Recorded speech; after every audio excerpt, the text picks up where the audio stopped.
The sun was dipping below the horizon, casting long shadows across the quiet suburban street as the familiar hum of Austin's car filled the driveway. I had been staying with my daughter Annie and her husband for the summer, and with each passing day, I found myself drawn to Austin more than I should have been. It was an uncomfortable truth, one that I tried to push down, but his quiet strength and the way he carried himself made it difficult to ignore. I stood in the kitchen, a wooden spoon in hand, stirring the beef bourguignon I had spent the better part of the afternoon preparing. The rich aroma filled the air, a comforting distraction from the tension that had been building within me. I heard the front door open, and I turned to greet him, a smile spreading across my face. "Austin, you're home," I said, trying to keep my voice casual. "I thought I'd make your favorite. Beef bourguignon." He raised an eyebrow, pausing in the doorway. "Annie's favorite, you mean," he corrected gently, but there was a hint of unease in his voice. I waved a hand dismissively, turning back to the stove. "Same thing, isn't it? You both enjoy it so much."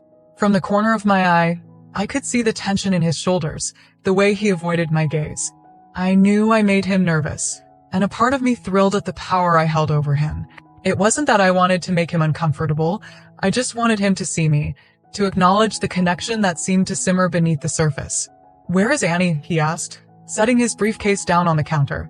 His voice was steady, but I could hear the undercurrent of tension. "She's working late tonight," I replied, focusing on the stew as if it required all my attention. "Some big project deadline. It's just you and me for dinner." The room fell silent except for the gentle bubbling of the stew. I could feel his eyes on me, and I smiled to myself, a mix of excitement and guilt churning in my stomach.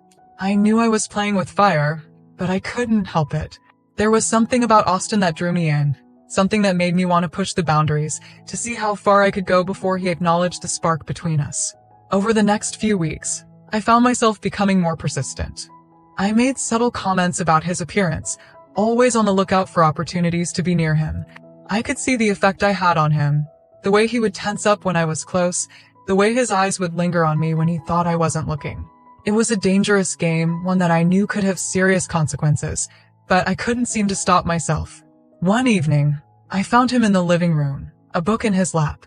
Annie was out with friends, and I had taken the opportunity to make dinner for the two of us. I handed him a glass of wine, my fingers brushing against his for a moment longer than necessary. I sat down next to him on the couch, close enough. "Austin," I said, my voice soft and deliberate. "I feel like you're holding back. Why is that?" He took a sip of the wine, stalling for time.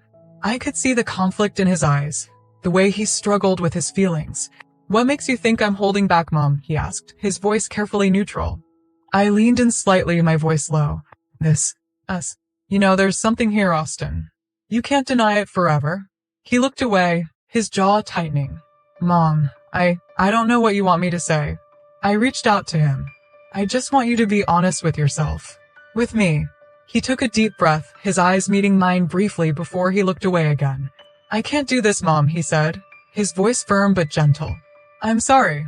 I looked up at him, disappointment and determination warring within me. "You can't run forever, Austin," I said softly. "Sooner or later, you're going to have to face what you really want." As he stood up, setting the wine glass down on the table, I knew that I had crossed a line, but I also knew that I couldn't turn back now. The complex web of emotions that came with it had taken hold, and I was determined to see it through, no matter the cost. I knew I was pushing him, but I couldn't help it. I wanted him, and I was determined to make him see that he wanted me too. I was acutely aware that I was treading on dangerous ground, but the pull I felt towards Austin was too strong to ignore. I was in too deep, and though I knew I should turn back, I found myself unable to resist the current that was drawing us together. One afternoon, Austin was working from home, his laptop set up on the kitchen table. I was outside by the pool, soaking up the sun and stealing glances at him through the window.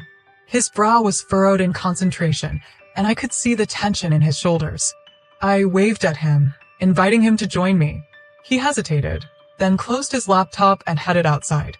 He sat down on the lounger next to mine, and I reached out, placing a hand on his arm. "You seem stressed," I said, my voice filled with concern. "Let me help you relax." I moved behind him, my hands finding his shoulders. I began to rub gently, feeling the tension easing from his body. It was a simple gesture, innocent on the surface, but I knew that it was anything but. I could feel the strength of his muscles, and it thrilled me. Feels better, right? I asked softly, leaning in. He nodded silently, his eyes closed. I could see the conflict in his expression, the way he struggled with his feelings, but I knew I had to be patient. I had to let him come to me. Caroline, he said suddenly, his voice hoarse. He pulled away, his heart racing. We can't do this. Not here, not now. I smiled, trying to hide my frustration. Then where, Austin? When? He stood up, his body trembling with a mix of nervousness and fear. I don't know. I need to think. I nodded, watching as he left me by the pool. I knew I was pushing him, but I also knew that he was feeling the same pull that I was. It was only a matter of time before he admitted it to himself. One night, Annie was out of town for a work conference. The house was quiet, the air thick with the things we weren't saying. I found Austin in the living room, trying to lose himself in a book. I sat down next to him, wearing a loose silk robe that I knew flattered me. I could feel his eyes on me, could feel the tension. Austin, I said, my voice soft but firm. Look at me. He hesitated, then did as I asked. I could see the way he struggled to keep his glances in check. I leaned closer. I could feel the connection between us. Mom, he whispered, his voice hoarse. We can't. I silenced him with a gentle touch. We can do whatever we want, Austin, I said. It's just you and me here. No one has to know. I could see the struggle in his eyes, the war between his impulse and his loyalty to Annie. I knew I was asking him to cross a line, to betray the woman he loved, but I also knew that he wanted me, that he was drawn to me in a way that he couldn't deny. I stood up, holding out my hand to him. He hesitated for a moment, then took it, allowing me to lead him upstairs. My heart was racing with anticipation and fear, a mix of emotions that was almost overwhelming. I knew this was wrong, but I also knew that I couldn't deny the way I felt. All I knew was that I wanted him. Afterward, as we lay side by side in the dim light of the room, I felt a mix of emotions. There was guilt, heavy and oppressive, for what I had done, for the betrayal I had orchestrated. There was fear, too. Fear of the potential fallout, of the pain that we might cause Annie, of the consequences that were sure to come. But there was also a sense of inevitability, as if this was meant to happen, as if we were powerless to resist the force that had drawn us together. I looked at Austin, his expression filled with a mix of emotions that mirrored my own. I could see the guilt, the fear, the uncertainty, but I could also see the longing, the connection that we shared. Don't regret this, Austin, I said, my tone serious. We can't change what's happened. All we can do is move forward. He nodded, reaching out to take my hand. In that moment, I knew that he was in this with me, for better or for worse. We were in too deep, and there was no turning back.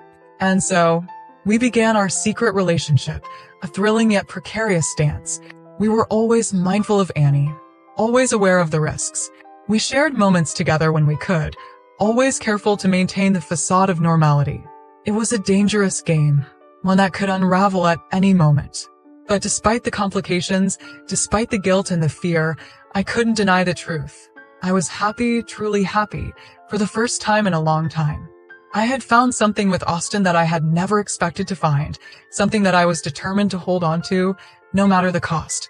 But even as I reveled in our newfound connection, I knew that the clock was ticking. I knew that eventually, we would have to face the consequences of our actions. I just didn't know when or how it would all come crashing down.